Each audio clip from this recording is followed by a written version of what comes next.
What is up, guys? Welcome to Legacy TCG, back with your daily dose of Edison. Today we have myself playing Blackwings versus Pablo on Hero Frogs.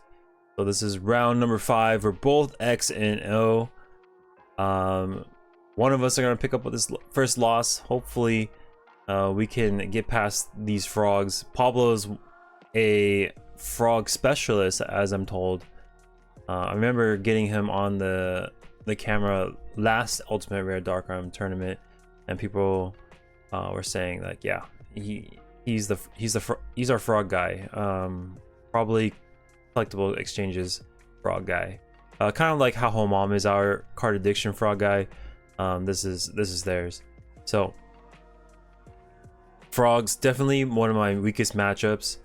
I have the least amount of confidence with this particular matchup going into like Blackwings versus frogs. Machina, I kind of have it a little bit more figured out, but when to start like breaking dupe blocks with like my Icarus attacks and whatnot definitely needs work. So we're gonna go Black Whirlwind into Shura, and that's gonna let us go into something a little weaker. We'll go Blizzard, a synchro for later, and then we're gonna be able to run over this Stratos with the Pollute in hand. Or we'll just go Special Gale Shrink, then run it over with that. Go 9, so this will do 9. We're gonna be able to social summon Vayu, swing with 800. Cool. And 13, so we're already here. Okay, we'll go into Armor Master. Oh no, something not Armor Master. We'll go into Cataster, set a back row, and pass. So they don't have a lot of dark monsters. The Cataster's gonna be able to deal with whatever comes. The frog is not set up yet, and then the Gale will be insulated by the Clue in hand. And the back row will be safe from any potential heavy storms.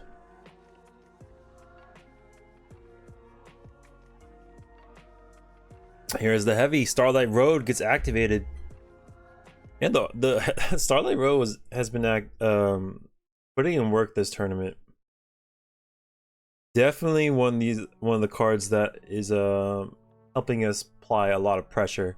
Not only is it protecting our back row, it's giving us that extra monster to push past our opponent's hands.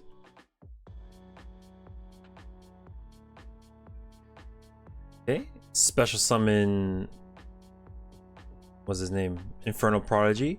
Brain Control. Gonna take care of my Stardust.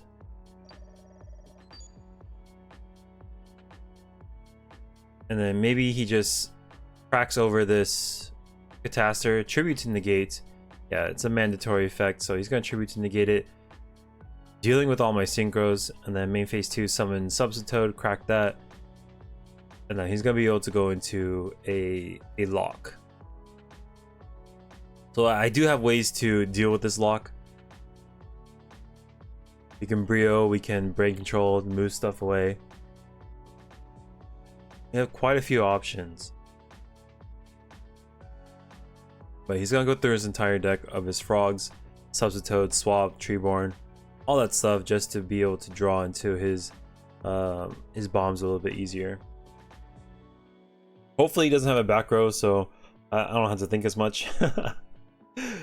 When there's no back row, it's pretty straightforward. You're like, okay, I'm gonna kill now, because you know the only back row you have essentially would be Agoras. But he said 2 back row. I'm like, ah, crud.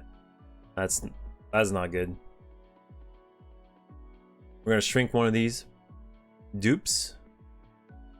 So we can like do all this stuff to break the dupe lock and whatnot, or we can just wait a turn, have this Icarus attack become live, and then maybe we'll have a couple more options to deal with this board. Like maybe just summon Blizzard, summon Colute, add something to hand, and just be a little bit more conservative. Okay, it is MST that deals with my Whirlwind. We can still do stuff. We can still go into arm wing. We can still brain control, but we opt to just set and pass. The back row is gonna keep the treeborn frog from hopping. Okay, so we go end phase, break, mirror force, and dupe frog go down. This is gonna let him add a card to hand. That card was already sitting there. I feel like we could have made that dupe frog mistiming. Maybe summon Blizzard, activate effect, then chain the Icarus attack. That would have made the dupe frog mistiming. I need to be a lot more thoughtful about that, because every card really does matter. It's like the difference between being able to discard the special assault frog, or to pretty much just like that, or just like to have a frog access in hand. Yeah, we're gonna brain control here, synchro summon into a android, and we're just gonna go in 24 and 28. It will be enough. If he had Gores, you would have to drop it on the android, and so that 1-2 punch was easily able to sniff that out. Okay, we have a lot of cards. Holy moly, that's a little bit too many cards. I don't know how we get there. So I was talking to Harrison after the match, and he was telling me, like, yeah, you don't side out your Icarus attacks, you don't side out your value. Those cards are pretty important to you know, break boards, and you know, being able to add the value to hand to like Brio or whatever is really important. But we're still learning. We're, you know, trying our best to figure out what to bring out, what to bring in. Take out the roads, take out Gores, take out D-Prison and Icarus attack. I think I take out on value. Trapstun I was a little bit more inclined to keep in. So we put Soul Release, Double Fossil, DD Crow, Double Oppression. Let's see. Soul Release potentially, Transmigration Prophecy, Deck Devastation Virus.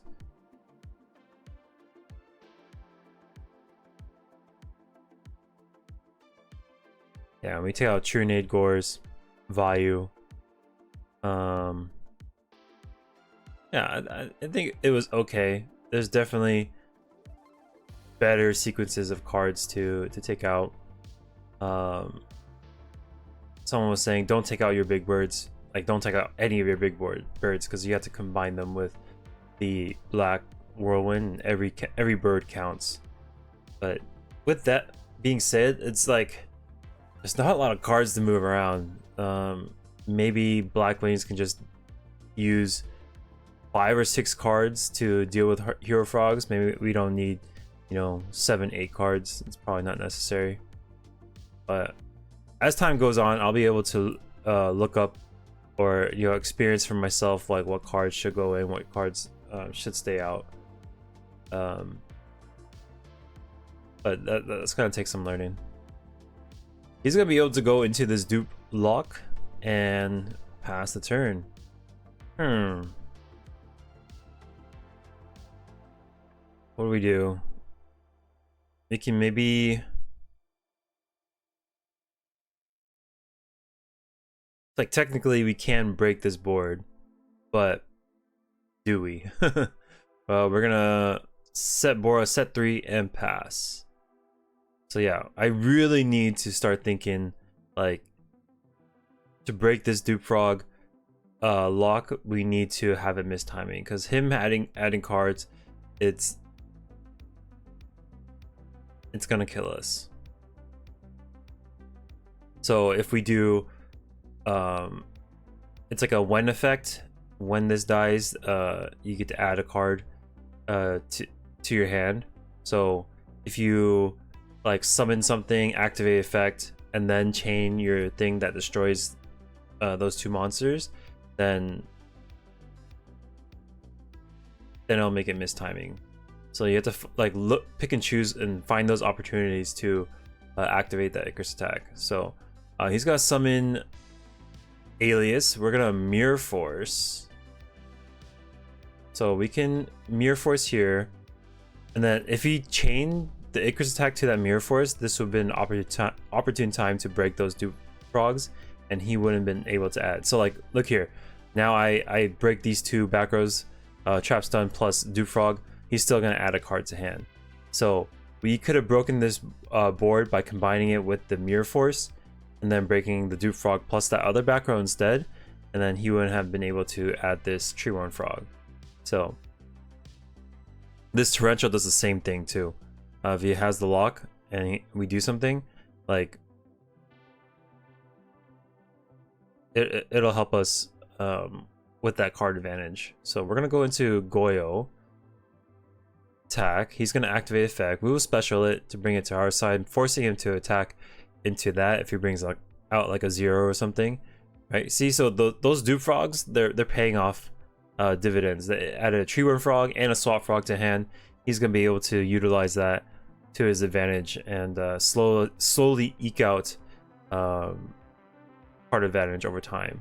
Like right now he has what, 1, 2, 3, 4, 5 cards to our 3 cards, so he's +2 on us.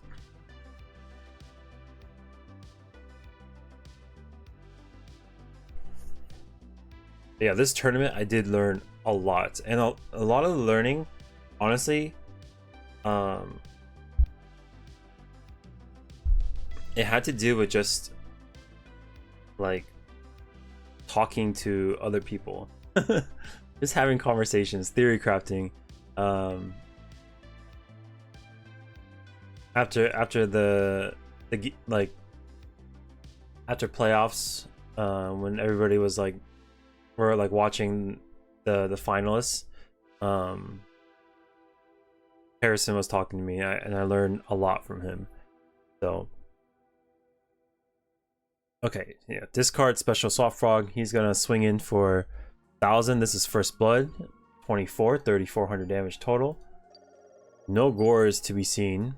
He's gonna return that and leave the Caius on board. We're gonna normal summon Soroko, then swing over for 1,000, doing what we had to do.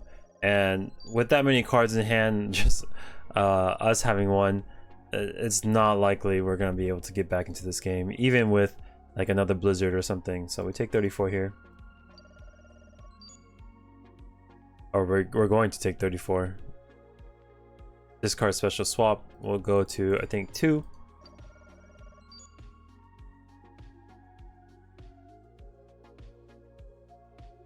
Oh no, okay. Alright, we draw, we get nothing, and we're gonna go to game number 3, but not before we side. Going first. We're gonna take out the Cyber Dragons, not as strong.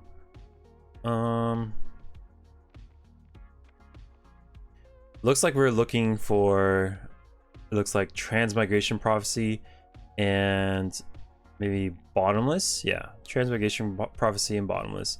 I've been really liking the Prophecy. The card's chainable, and it's not a card they really put on their radar. And you can just like reuse cards that have been discarded to grave. I don't know, it could be, you can send back like your own Brain Control once again. You can bring back Dark Arms. It's pretty nice. I like it. Okay, game number 3. This is for all the marbles. Let's go. Definitely want to go EXO for as long as possible. We're gonna go Black Whirlwind into Shura, just like game 1. Excellent start. And maybe we can add Kalute, Bora. We can add Blizzard. We're gonna opt for the Kalute.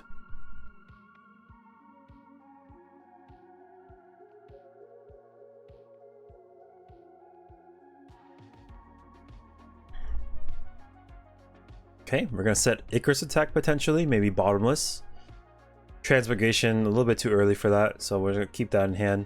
And then we set the Icarus. Heavy Storm is gonna deal with these 2 cards.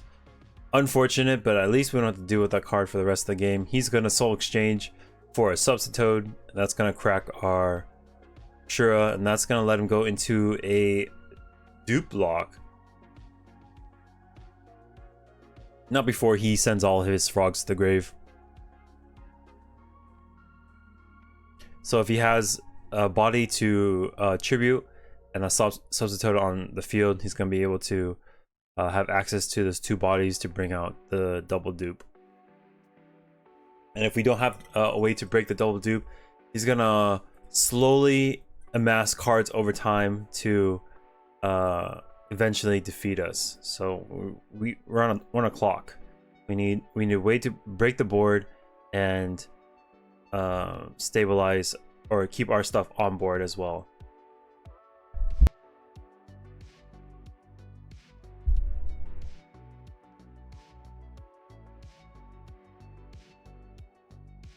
Okay, we draw.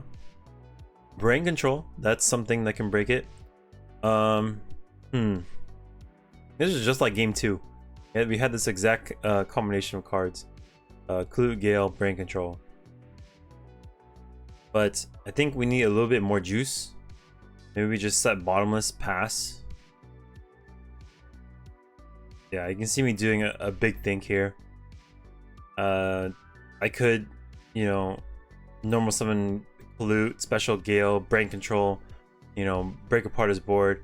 Or we can just set bottomless and then wait for another card, see if our options open up. If we do that play, that's essentially pouring our whole hand into that play, hoping it works. I'm just like, that doesn't really seem that good. So we're gonna opt to set bottomless and pass.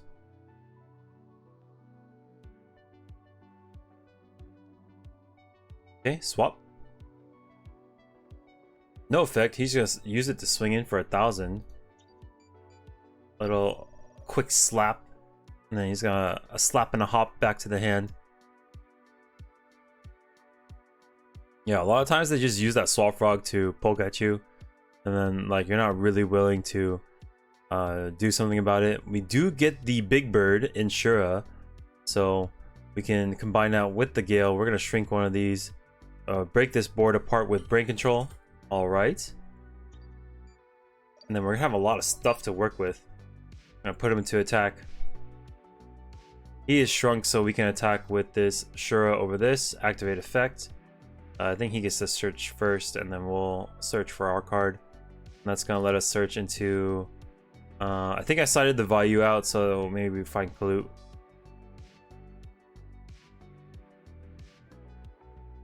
Yeah, if you side the value out, then Shura has a lot less targets. It's just Gale and Pollute. So that's another problem I saw with that. But it's still a clock. Ideally, I wish there was a value there. So we're gonna do 14. I think 1 and 13, so another 14.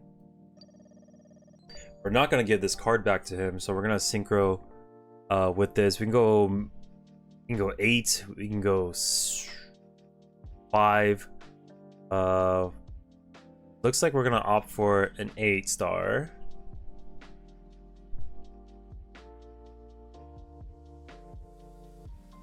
Because look at his grave.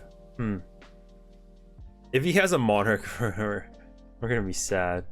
We're gonna opt for the Thought Ruler Archfiend just in case he has his own brain control. Raigeki Break, D-Prison. I know the frogs kind of like to side into those cards sometimes, so felt like the Thought Ruler was the strongest option. And we don't have to worry about Heavy Storm. It was already used earlier, so I felt like he might have been best.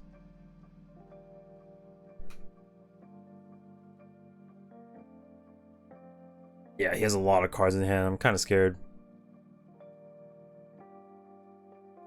I'm mainly just scared of Caius. Caius just ruins everything.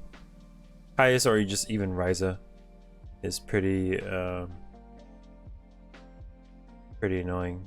Okay, emergency call. He's going to add Stratos, and this is his first hero that we've seen this game. So if he summons it, I think we have Bottomless to take care of it. Yeah, we want to control the names.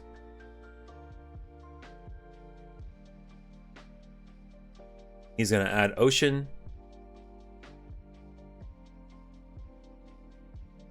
Okay.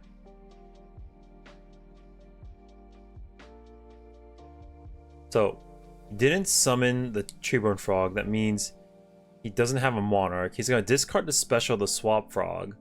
That's gonna add his hero to grave. But we had the Transmigration Prophecy to control the name, and so if he activates the Miracle Fusion, we will have a way to fizzle that card. He already uses normal summon and Stratos. We took care of it. Now this ocean is the only thing. Here comes the Miracle Fusion.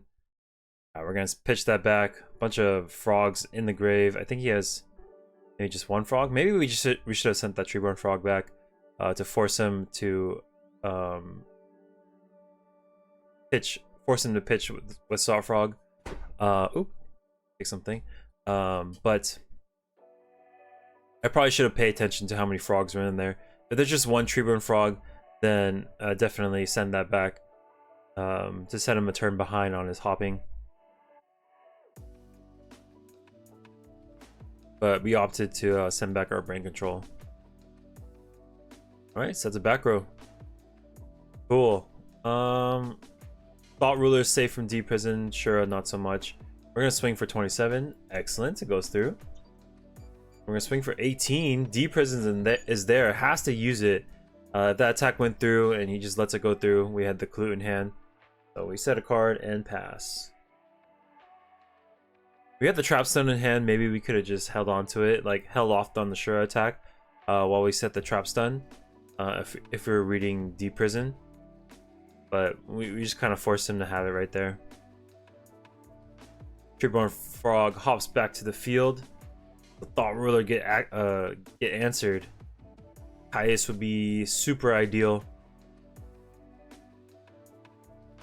Doesn't look like he has it. The monarchs are escaping him. They're avoiding his grasp. Gonna set a card and pass. We're gonna draw. Excellent. It is a Blizzard. Blizzard right off the top. We're gonna special this. Go into some piercing damage, and that will seal the deal. The Treeborn Frog tries to wall up, but the Blizzard right off the top is able to pierce that monster for like 2,700 damage, and he was at 25. So yeah, that was a pretty fun set. 2-1. That puts us at X and O, 5-0 at this tournament. I was talking to Roy, because Roy has topped a couple events too. I was like, you know, being 5-0 after each round is kind of like, I don't necessarily feel like I really outplayed my opponents too hard. It mainly feels like the cards that came to me just kind of like aligned together perfectly to just give me the win, you know?